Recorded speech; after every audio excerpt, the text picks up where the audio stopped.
সম্মানিত সুধীমণ্ডলী, সবাইকে ভালোবাসা এবং শুভেচ্ছা জানিয়ে ইনুসের পুলিশ সংক্রান্ত একটি মিথ্যাচার নিয়ে আপনাদের সাথে আলোচনা করব। বিবিসি বাংলার সাথে সাক্ষাৎকারে সে অনেকগুলো মিথ্যাচার করেছে। তার মধ্যে মধ্যে অন্যতম একটি মিথ্যাচার হলো পুলিশ পুলিশের বিষয় নিয়ে। তাহলে কথা না বাড়িয়ে আমি ভিডিও ফুটেজটি আপনাদের সামনে প্লে করে শোনাই। লেটস প্লে, শুনুন। পরিস্থিতি যে অবনতিটা হয়েছে, অনেকে বলছেন যে তারা নানা রকম ভয়ে আছেন, আতঙ্কে আছেন, যেহেতু অপরাধ তারা দেখছেন যে বেড়েছে, রাস্তাঘাটে অপরাধ বেড়েছে। এটা আপনারা কেন নিয়ন্ত্রণ করতে পারছেন না? অবনতিটা কোন পয়েন্ট থেকে হয়েছে এটা বলতে হবে তো আমাকে। আপনি বলছেন অবনতি হয়েছে, কোন রেফারেন্স পয়েন্ট থেকে অবনতি হয়েছে সেটা না দিলে তো আমরা বুঝতে পারবো না। আমি যদি সাম্প্রতিক পরিসংখ্যানের কথা বলি, যে বলেন। গত বছর এই সময় থেকে অপরাধের পরিমাণ রাস্তাঘাটে যেমন আমি তো হিসাব নিচ্ছি, কোনো অপরাধের পরিমাণ মোটেই বাড়েনি। আমি যে কি কি কি কি কি আরে মিথ্যাবাদী বেঈমান! অপরাধের সংখ্যা মোটেই বাড়ে নাই। এই গতকালকে একটা ইরানি ভদ্রলোককে গণপিটুনি দেওয়া হয়েছে। এটি তো বাংলাদেশে কোনোদিন হয় নাই। এই দেশে দেশে বিদেশের দেশের এবং বিদেশের মানুষও, বাইরের মানুষও সেফ না। অপরাধ বাড়ে নাই। আর একটু শোনা যাক। যদি আগের মতোই হয়েছে। আমি যদি একটা পরিসংখ্যান আপনাকে দিই, গত একটা 6 দিয়ে তো মাসে, আর বিচার হবে না, সমস্ত কিছু নিয়ে আসতে হবে। মানে কাজে গত ওইদিকে 6 মাসে ডাকাতির সংখ্যা 50% বেড়েছে। আহ, এটা হচ্ছে পুলিশের পরিসংখ্যান অনুযায়ী। আচ্ছা, আহ, সেটা আমি বলছি। মানে হয়তোবা পরিসংখ্যান বিভিন্ন হতে পারে, কিন্তু এটা আছে যে এবং হচ্ছে, আছে সেটা আমরা আছে, দেখতে পাচ্ছি। তো এটা মানে নিয়ন্ত্রণের ক্ষেত্রে সমস্যাটা চেষ্টা কোথায় করছি হচ্ছে? আমরা। সমস্যা সমস্যা আপনিও জানেন, আমিও জানি। প্রথম দিকে সমস্যা ছিল যে পুলিশ বাহিনী যাকে দিয়ে আমরা কাজ করাচ্ছিলাম, তারা ভয়ে রাস্তায় নামছিল না, কারণ দুদিন আগে তারা এদেরকে গুলি করেছে। কাজে মানুষ দেখলেই সে ভয় পায়। কাজে তাকে ঠিক করতে করতে আমাদের কয়েক মাস চলে গেছে। এখন মোটামুটি ঠিক হয়ে গেছে। আচ্ছা, দর্শক শ্রোতারা, আমি এইটুকু পর্যন্ত থামলাম। হুম। সে বলেছে যে পুলিশ কয়দিন আগে গুলি করে মানুষ মেরেছে, যার কারণে পুলিশ মানুষ দেখলে ভয় পায়, এই জন্য পুলিশ তাদের কাজকর্ম করতে পারছে না। পুলিশ কি মানুষ দেখলে ভয় পায়? এই কথাটার মানে কি? পুলিশ কেন মানুষ দেখলে ভয় পাবে? তাহলে মানুষের হাতে পুলিশের চেয়েও অধিকতর ভয়ঙ্কর অস্ত্রশস্ত্র রয়েছে, যার কারণে পুলিশ মানুষ দেখলে ভয় পায়। এই মানুষগুলো কারা? এই মানুষগুলো যদি হয় হিজবুত তাহরির, জামাত ইসলামীর জঙ্গি বা অথবা শিবিরের রক্ষাটা বাহিনীর সদস্যরা, তাহলে পুলিশ ভয় পাবে। এই মানুষগুলোর হাতে যদি 7.62 বুলেট থেকে বুলেট ভুল 7.62 বুলেট থেকে থাকে, তাহলে পুলিশ অবশ্যই ভয় পাওয়ার কথা। যৌক্তিক কারণে আমি এটি বলতে পারি। কিন্তু পুলিশ আইন শৃঙ্খলা নিয়ন্ত্রণের জন্য জনগণকে ভয় পাবে? No, doesn't make sense. এটা মেক সেন্স করে না। আর সে যে লজিক্যাল ফ্যালাসি দেখিয়েছে, সেটি হলো যে পুলিশ ভয় পায় কারণ কয়দিন আগে পুলিশ তাদেরকে গুলি করে হত্যা করেছিল, যার কারণে নাকি পুলিশ ভয় পাচ্ছে। এই কথাটি তো আমরা কোনোদিন কোনোদিন কোনো যুক্তিতে বিশ্বাস করতে পারি না। পুলিশ গুলি করে কাউকে হত্যা করার পরে কয়দিন পরে, হ্যাঁ, মানুষদেরকে ভয় পাবে? It doesn't make sense to me at all. বুইড়া হাটাস, মিথ্যা কথাটাও ভালো করে বলতে পারো না। পুলিশ ভয় পায়, মানুষকে ভয় পায় নাকি পুলিশকে দিয়ে মানুষ আইন শৃঙ্খলা পরিস্থিতি নিয়ন্ত্রণ করানোর কাজকে তুমি এবং তোমার উপদেষ্টারা ব্যাহত করছো? কোনটা? এটা চরম লেভেলের মিথ্যা কথা বলেছে। ঠিক আছে। আহ, এখানে আমি মিস করে ফেলেছি। তাকে যখন প্রশ্ন করা হয়েছিল যে 50% অপরাধের মানে সংখ্যা বেড়েছে বাংলাদেশে, তখন সে বলেছে অপরাধের সংখ্যা তো মোটেই বাড়ে নাই, আগের মতোই ছিল। সে বলেছে আপনার সোর্স কি, আপনার পরিসংখ্যান কি? পরিসংখ্যান তো দিতে হবে। তখন তাকে বলা হয়েছে যে পুলিশের পরিসংখ্যান মোতাবেক 50% ক্রাইম বেড়েছে, 50% বেশি ক্রাইম বেড়েছে। তো পুলিশ আইন শৃঙ্খলা বাহিনীর মানুষ, পুলিশ যদি হিসাব দেয় কোন জায়গায় ক্রাইম বেড়েছে, কত শতাংশ ক্রাইম বেড়েছে, তাহলে পুলিশের এই পরিসংখ্যানকে ইউনূস মেনে নিতে রাজি হচ্ছে না। বুঝতে পারছেন? সে বলছে পরিসংখ্যান দেখান, দেখেন কিভাবে ধরা খাইছে। সে পুলিশের দেওয়া অপরাধের পরিসংখ্যানকে মেনে নিতে রাজি হচ্ছে না। বুঝতে পারছেন? সে যে বলল পুলিশ জনগণকে ভয় পায়, হ্যাঁ, জনগণকে ভয় পাওয়ার কারণে পুলিশ তাদের কাজ করতেছে না, পুলিশ ডিসফাংশনাল হয়ে গিয়েছে, এটাই বলেছে। তো পুলিশ আসলেই কাজ করতেছে না, না কাজ করার পিছনে কয়েকটা কারণ আমি ব্যক্তিগতভাবে অ্যানালাইসিস করে, অবজার্ভ করে, পর্যবেক্ষণ পরীক্ষা নিরীক্ষার মাধ্যমে বের করেছি। আমি একটা একটা করে বিশ্লেষণ করব। আচ্ছা, তো সে পুলিশের পরিসংখ্যান মানতে চাচ্ছে না।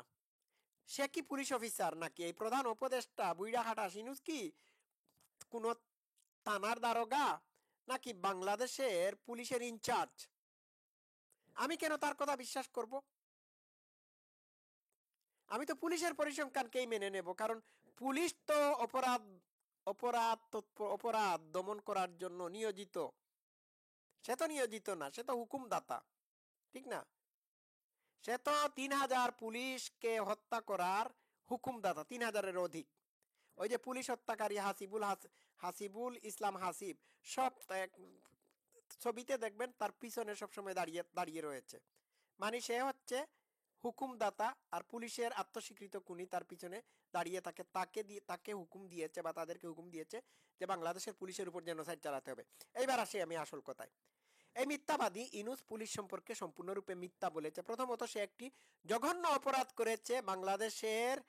বাংলাদেশের মানুষের জানমালের নিরাপত্তায় নিয়োজিত পুলিশদের পরিসংখ্যানকে সে মিথ্যা বলে আখ্যায়িত করেছে। সে মেনেই নিতে চাচ্ছে না, আসলে জানেই না পুলিশের পরিসংখ্যান বোধহয় সে পড়েই নাই। বুঝতে পারছেন? সে নাকি উপদেষ্টা। আচ্ছা, এই মূর্খটার বক্তব্য নিয়ে আমি আর ফার্দার পুলিশ সংক্রান্ত বিষয়ে কথা বলবো না। আমার ফাইন্ডিংটা বের করে ফেলি, আপনাদের সামনে তুলে ধরি। পুলিশ ডিসফাংশনাল, পুলিশ কাজ করতেছে না। কারণ হচ্ছে, নাম্বার 1, পুলিশের উপর জেনোসাইড চালানোর কারণে পুলিশের মোটিভেশন ভেঙে গিয়েছে। তাদের মনের ভিতর তাদের সহকর্মীদের হারানোর যে ক্ষত সৃষ্টি হয়েছে, এই ক্ষতের কারণে তারা একটা ট্রমার মধ্যে দিয়ে যাচ্ছে, যার কারণে তারা মন ভাঙ্গা, তাদের কাজের প্রতি কোনো আগ্রহ নাই, মোটিভেশন নাই। সিম্পল হিসাব হচ্ছে, আপনার বাড়িতে যদি আপনার ফ্যামিলির কেউ মারা যায়, স্বাভাবিক মৃত্যু হয়, তাহলে আপনি কি আপনার বাড়িতে কয়েকদিন কাজ করতে পারবেন? কাজের কি কোনো স্পৃহা থাকবে? উত্তর হচ্ছে না। তো এটা হচ্ছে সাইকোলজিক্যাল। সে বলেছে পুলিশ ভয় পেয়ে, জনগণকে ভয় পায় না। জনগণকে পুলিশ ভয় পায় না। পুলিশের মনের ভিতর যে ক্ষত সৃষ্টি হয়েছে, সেই ক্ষতের কারণে পুলিশ কাজকর্মে স্পৃহা পাচ্ছে না। এটা একটা কারণ হতে পারে, এটা ফাইনাল কারণ নাও হতে পারে, কিন্তু পুলিশরা ট্রমাটাইজড, এটা সত্য। 2 নাম্বার হচ্ছে পুলিশ যাদেরকে অ্যারেস্ট করবে, তাদের অপরাধ, ক্রাইম, খুন খারাপি, ধর্ষণের জন্য তাদেরকে পুলিশ দমন করতে ভয় পাচ্ছে। মানুষকে ভয় পাচ্ছে না। কারণ কি জানেন? কারণ এরা হচ্ছে শিবির, জামাত, বিএনপির মানুষ এবং হিজবুত তাহরীরের মানুষ। তো পুলিশ তাদেরকে তো দমন করতে পারবে না, তাদেরকে পুলিশ ভয় পাচ্ছে। পুলিশ তাদেরকেই ভয় পাচ্ছে, জনগণকে ভয় পাচ্ছে না। ইউনূসের জঙ্গিদেরকে পুলিশ ভয় পাচ্ছে। কারণ পুলিশ যদি তাদেরকে অ্যারেস্ট করে, তাহলে কি হবে? পুলিশকে হেনস্থা করা হবে, পুলিশের চাকুরি যাবে। বুঝতে পারছেন? পুলিশের চাকুরি যাবে, পুলিশকে বদলি করা হবে, পুলিশের উপর আওয়ামী লীগের ট্যাগ লাগানো হবে। সুতরাং পুলিশ এই কারণে তৎপর হচ্ছে না। পুলিশ কাদেরকে ধরবে? পুলিশ কি ইনুসের উপদেষ্টা মণ্ডলীর গুন্ডা বাহিনীদেরকে ধরবে? পুলিশ কি হাস আব্দুল্লাহকে ধরবে? সার্ভিস মলমকে ধরবে? না, ধরলেই তো বিপদ, তাদের চাকুরি যাবে। আর এরাই তো সারা দেশে সন্ত্রাস চালাচ্ছে, এরাই তো সারা দেশে অপরাধ সংগঠিত করছে। তো পুলিশ যদি এদেরকে ধরে তাহলে সমস্যার সৃষ্টি হবে, তাদের জব চলে যাবে। হিসাবটা বুঝতে পারছেন? ইনুস যে বলল পুলিশকে তারা ভয় করছে, কারণ পুলিশের উপর কয়দিন আগে গুলি মানুষকে ভয়, জনগণকে ভয় করছে, কারণ কয়দিন আগে তারা পুলিশের উপর গুলি চালিয়েছিল। নো, পুলিশ জনগণকে ভয় পাচ্ছে না, পুলিশ জনগণের একটা বিশেষ অংশকে ভয় পাচ্ছে, জনগণের একটা বিশেষ শ্রেণীকে ভয় পাচ্ছে। এবং এই শ্রেণীর মানুষ হচ্ছে ক্রিমিনাল, এবং এরা সরকারের সাথে সরাসরি সম্পৃক্ত। তিন, সারা বাংলাদেশে বিএনপি, যুবদল, ছাত্রদলের মানুষরা চাঁদাবাজি, সন্ত্রাস, লুটতরাজ চালাচ্ছে। পুলিশ তাদের গায়ে হাত পর্যন্ত দিচ্ছে না, ভয়ে দিচ্ছে না, কারণ দিলে পরেই তাদের অবস্থা কাহিল হয়ে যাবে, কারণ তারাও সরকারের সাথে সম্পৃক্ত। ঠিক আছে? আর পুলিশ তাদের ব্যাপারে ব্যবস্থা নিতে পারছে না, কারণ ব্যবস্থা নিতে গেলেই ইনুস গ্যাংরা এইখানে বাধার সৃষ্টি করবে, কারণ তারা চাচ্ছে বিএনপি, যুবদল, ছাত্রদলের এই সন্ত্রাসীরা বাংলাদেশে চাঁদাবাজি, লুটপাট, রাহাজানি চালিয়ে যাক। আর এইটা করলে পরে জামাতকে পুনর্বাসিত করা যাবে, এবং সেই সাথে বিএনপি ইমেজ সংকটে পড়বে, বিএনপি জনগণের কাছ থেকে সরে যাবে। এই পারপাস সার্ভ করার জন্য তারা পুলিশকে এদের ব্যাপারে অ্যাকশন নিতে বাধার সৃষ্টি করবে। পুলিশ তা করতে পারতেছে না। পুলিশ, এটা হলো 3 নাম্বার পয়েন্ট। 4 নাম্বার পয়েন্ট হচ্ছে পুলিশকে দিয়ে বাধ্য করা হচ্ছে আওয়ামী লীগের নিরীহ নেতা কর্মীদেরকে মিথ্যা মামলার নামে অ্যারেস্ট করার জন্য, বা অ্যারেস্ট করতে বাধ্য করা হচ্ছে। এটা হলো 4 নাম্বার পয়েন্ট। 5 নাম্বার পয়েন্ট হলো পুলিশকে কোনো সময় অ্যাক্টিভ করা যাবে না যদি পুলিশকে পূর্ণ অধিকার দেওয়া না হয় অপরাধ দমন করার জন্য। পুলিশকে কি এইভাবে কোনো সুযোগ দেওয়া হয়েছে? পুলিশকে কি নিরপেক্ষ রাখা হয়েছে? উত্তর হচ্ছে না। এটা 5 নাম্বার পয়েন্ট। 6 নাম্বার পয়েন্ট হচ্ছে ধর্মীয় সেন্টিমেন্ট। বাংলাদেশের আলিম উলামারা, তথাকথিত পল্টিবাজ মোল্লা মৌলবীরা বিভিন্ন জায়গায় মাজার ভাঙচুর করতেছে, বিভিন্ন মহিলাদের উপর আক্রমণ চালাচ্ছে, রাস্তাঘাট দোকানপাটে গিয়ে শরিয়া আইন প্রতিষ্ঠিত করার জন্য মাইকিং করছে। এখন পুলিশ যদি তাদেরকে থামানোর চেষ্টা করে অথবা কাউকে, কোনো মোল্লা মৌলবীকে অ্যারেস্ট করে, তাহলে পুলিশের উপর বদনাম দেওয়া হবে এই বলে যে পুলিশ মুসলমানদেরকে মারছে, পুলিশ হচ্ছে ইসলাম বিদ্বেষী। আমি কি বিষয়টা বোঝাতে পেরেছি? এই যে তসলিমা নাসরিনের চুম্বন বইটি বিক্রি করার কারণে একটা স্টলে গিয়ে যে মোল্লারা গিয়ে আক্রমণ করেছিল, পুলিশটায় দাঁড়িয়েছিল, পুলিশ কোনো বাধার সৃষ্টি করে নাই, বরং ওই স্টলের মালিককে পুলিশ অ্যারেস্ট করেছে। যারা স্টলে আক্রমণ করেছিল, হামলা করেছিল, তাদেরকে পুলিশ অ্যারেস্ট করে নাই। কারণ কি? কারণ হচ্ছে তাদেরকে পুলিশ অ্যারেস্ট করলে এই টুকাই মুকাই এরা বলতো যে এই দেখো হাসিনার আগের পুলিশ, এরা কি করেছে, হাসিনার আমলের নিয়োজিত পুলিশরা মুসলমানদের উপর আক্রমণ করতেছে, এরা হচ্ছে ইসলাম বিদ্বেষী। বুঝতে পারছেন? পুলিশ কেন কাজ করতেছে না? 7 নাম্বার হচ্ছে পুলিশের উপর বিভিন্ন ধরনের হত্যা মামলা, ইনজুরি মামলা, এই মামলা সেই মামলা আগে ভাগে দিয়ে রাখা হয়েছে। সুতরাং পুলিশ যদি অ্যাকশনে যায় তাহলে এই মামলাগুলোকে অ্যাক্টিভেট করা হবে। এই মামলার ভয়ে পুলিশ কাজ করতেছে না। 8 নাম্বার হচ্ছে পুলিশকে বিভিন্ন জায়গায় বদলি করে ফেলা হয়েছে। যেমন সিলেট সদরের পুলিশ, আমি এই সিলেট সদরের পুলিশের কথাই ধরি। সিলেট সদরের যে পুলিশ বাহিনীর লোকেরা আছে বা এই পুলিশ বাহিনীর অফিসার আছে, তারা জানে সিলেটের কোন কোন আনাচে কানাচে কোন কোন ক্রাইম হয়ে থাকে, কোন কোন জায়গায় ড্রাগ ডিলিং হয়, কোন কোন জায়গায় খুন খারাপি হয়, চুরি হয়, ডাকাতি হয়, তারা জানে, এই স্পটগুলো জানে।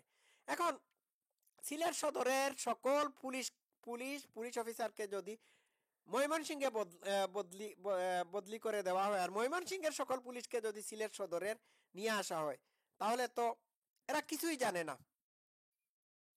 এইখানে তখন নতুন পুলিশ অফিসার, এসআই, এসপি, এরা তো জানে না কোন কোন জায়গায় ক্রাইম হচ্ছে, কোন কোন জায়গায় ক্রাইম কোন কোন ক্রাইমের স্পট রয়েছে, তারা জানে না। সুতরাং তারা এই জায়গায় না জানার কারণে তারা কি করতে পারবে না, কোনো অ্যাকশনে যেতে পারবে না, অ্যাকশন নিতেই পারবে না।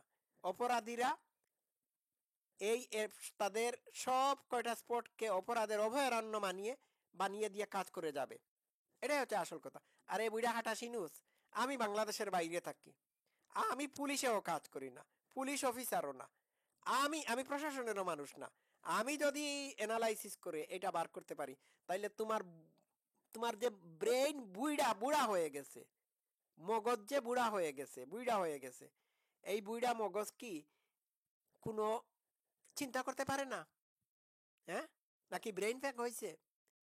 দর্শক শ্রোতারা, একটা কথা আমি বলবো, এই পুলিশদের উপর হত্যাকারীর হুকুমদাতা ইনুসকে আপনারা বিচারের আওতায় নিয়ে আসতে হবে। হ্যাঁ, আমি পুলিশ ভাইদের প্রতি আহ্বান করব, আপনাদের উপর জেনোসাইড চালনার হুকুমদাতা ইনুসকে আপনারা সহজে ছাড়বেন না।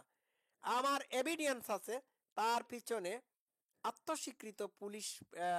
আত্মস্বীকৃত পুলিশের খুনি হাসিবুল ইসলাম হাসিব সবসময় তার ইনুসের পিছনে দাঁড়িয়ে থাকে। আপনারা ছবিতে দেখবেন, আমি পরবর্তীতে নিয়ে আসবো। সবাই ভালো থাকবেন।